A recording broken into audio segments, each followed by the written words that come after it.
السلام عليكم، ازيكم يا حبايبي؟ عاملين ايه؟ معانا خبر النهارده توقعات ليلى عبد اللطيف لبرج سنال.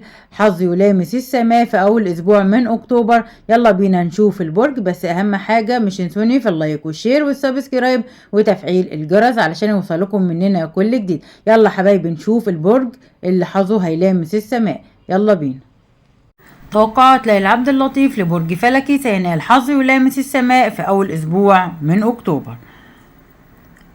تتوقع ليلى عبد اللطيف أن يكون الأسبوع الأول من أكتوبر مليئا بالحظوظ المالية لمواليد برج الميزان، حيث تتنبأ بتحقيق نجاحات ملحوظة في المشاريع التجارية أو الاستثمارية. هذه الفترة تمثل فرصة ذهبية للميزان لتوسيع نطاق أعماله وتحقيق أرباح غير متوقعة. يمكن لمواليد الميزان الاستفادة من هذه الأوقات لتحقيق أهدافهم المالية. الحب والعلاقات. على الصعيد العاطفي تشير توقعات ليلى عبد اللطيف إلى تحسن كبير في العلاقات الشخصية لمواليد برج الميزان. سيكون هناك فرص للتعامل مع الأشخاص الذين يشاركونهم الاهتمام والأفكار. يمكن للميزان أن يتوقع أوقاتا سعيدة مع الشريك، حيث تعزز هذه الفترة الروابط العاطفية وتجدد الحب بين ثنائيات. الصحة والعافية. تتضمن توقعات ليلى عبد اللطيف أيضا تحذيرات بسيطة لمواليد الميزان بخصوص الصحة.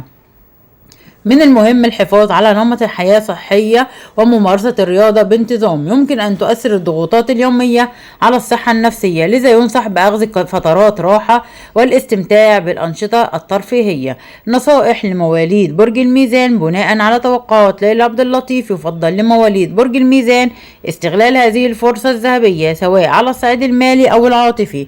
يمكنهم تعزيز تواصلهم الاجتماعي وتوسيع دائرة معارفهم، مما قد يفتح لهم آفاقا جديدة.